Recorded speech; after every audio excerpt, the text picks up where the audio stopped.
Hello everyone, welcome back to Technique Force Tutorials. In this video, I'm going to show you how you can use the collection page variables and widgets in ShopFunnels. Let's get started. First, log into your ShopFunnels dashboard. On the sidebar menu, click on the store content. Select store. And I'm going to show you a collection example from my store. I'll click on the Edit Store button. Here you will see the collection page that I have already created. Now I'll show you all the collection page variable, widget, and I'll show you everything from scratch. First, I'll create a new page. Click here. Enter the label name for it. You can write any label name for your page. Then click on Add. Select the page and go to the settings. Choose the correct page category for it, which is collection. Now save the page. Go back. And now, instead of choosing a template, I will show you everything from scratch. So I'm clicking this option, Create from Scratch. Now we're here on the ShopFunnels editor. On the left section of your screen, click on the Components tab. Choose the container. Drag and drop it here. Now select and delete this text. After that, scroll down on the Components section. Then you'll see the product variables, product page variables, collection variables, and collection page variables here. Now, what is the difference between collection variables and collection page variables? So for the collection variable, you can use it on any pages, like product landing page, product page, order page, checkout page, and cart page. Unlike the collection page variable, you can only use it on the collection page.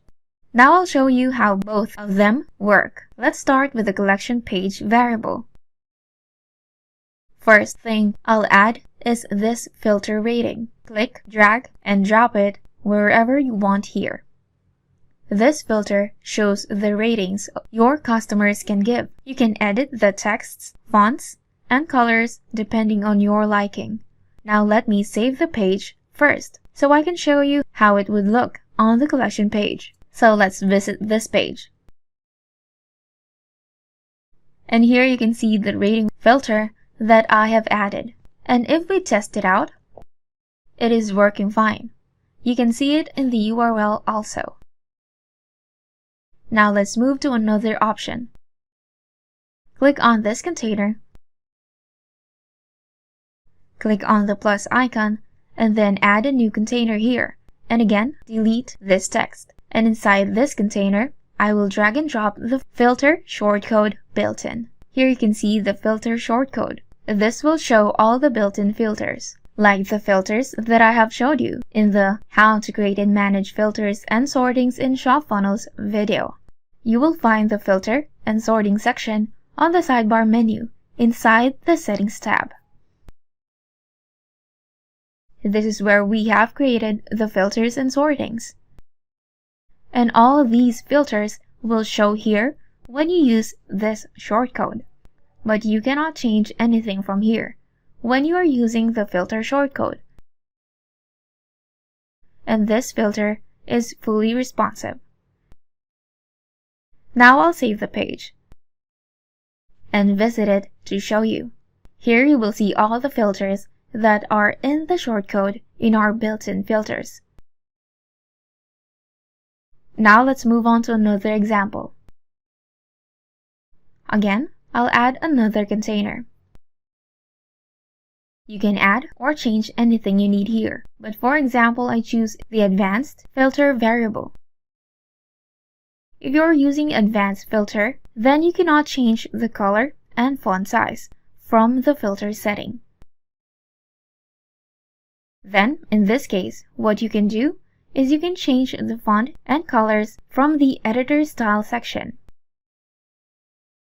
For example, I want to change the font or color of this. I'll click here on Style and scroll down and I can change the font color in here. I'll change it to green. And also, you can select here the parent element.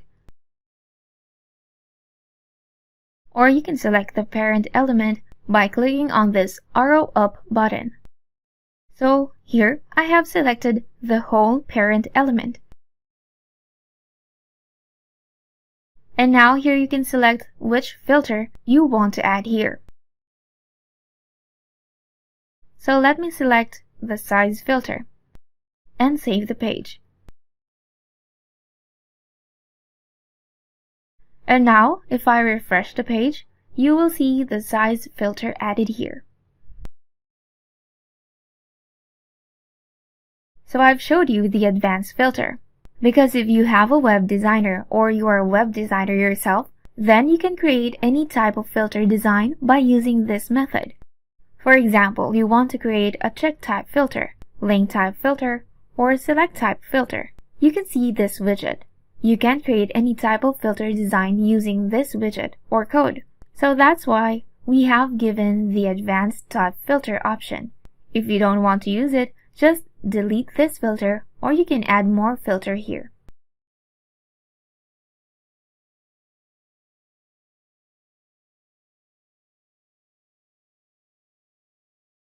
And that is how you can add the advanced filter.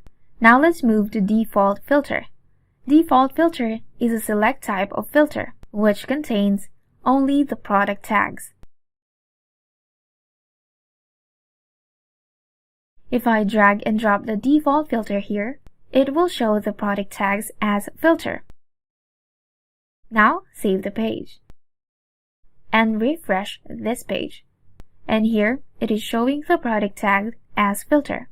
You can use this filter, otherwise you can delete it. Now let's move to another section. This is the product sorting. If you want to add the sorting on your collection page, if you are creating a collection page from scratch, then you can use the product setting. Otherwise, we have a lot of collection templates available here. You can use any template that you want, and if you want to create a template from scratch through your web designer, you can also create it. And all of these templates have built-in features like sorting collection, filter collection, and others. You do not have to change much to it. You can just change the colors or font size according to your preferences, and everything will work fine. Moving on, this time I will add another container and add product sorting.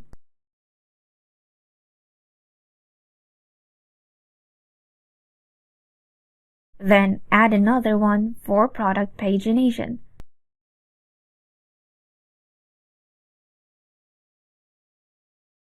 And another one for product count.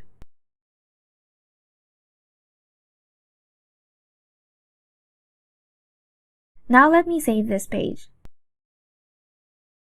and refresh this page. You will see everything that I have added. Here's the product count and product sorting. Everything is set here. When you use the built-in variables, you can just drag and drop them here. You don't need to change much to it, but if you wish to change the colors and fonts, you are able to do so easily. So now, before I show you more examples here, let me first clear this out and save the page.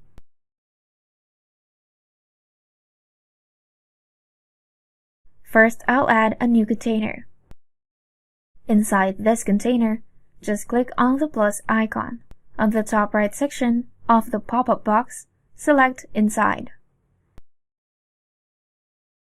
Then select Grid Row.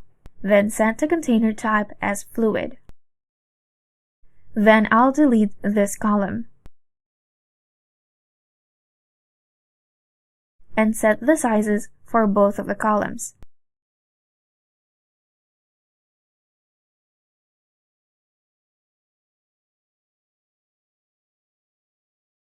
And now delete this heading texts. And inside this container, I'll choose the filter shortcode built-in.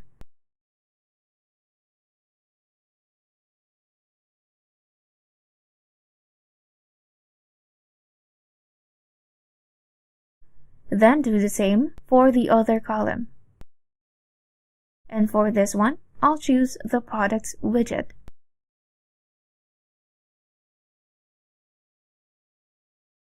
I'll add more here.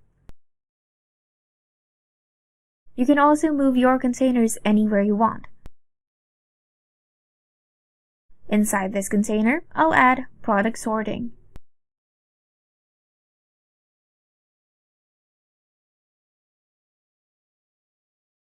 Add another one.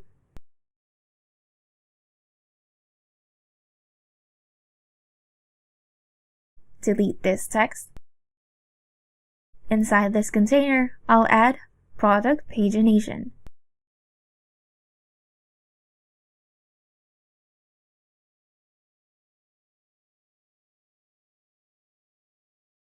After all that, I'll now save the page.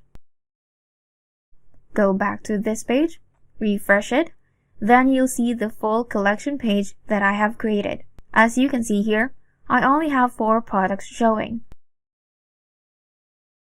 Because this is a collection page, you need to add here is collection. Yes. And in this page, the product limit will not work if you are setting this option. Is collection equal to yes? You need to remember this. Now save the page. And here, if I refresh the page, you'll see here 8 products.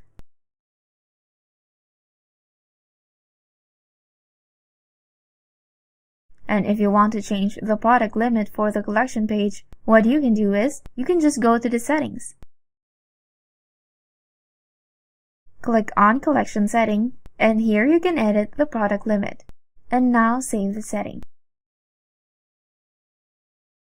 Now on this page, you will see only 4.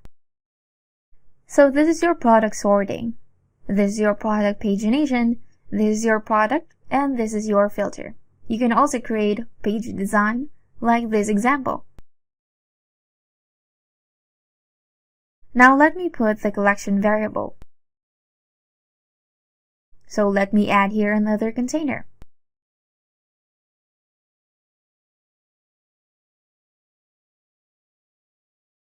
And you can use this collection variable on any page. In this container, I'll add the all collections variable. This option will show all of my collections. Save the page. Go back, refresh the page, and you will see the collections here. Here's the first collection, second collection, third collection, and fourth collection. Because in this box, I have added the collection limit 2. So that is why you're seeing only 4 collections. If I change the collection limit to 2, then you'll only see 2 collections here on the page. This is my collection title and description. And you can find all of these variables that I used for it on the left side section and on the pop-up menu when you click on the plus icon. You can edit it on the right side section too.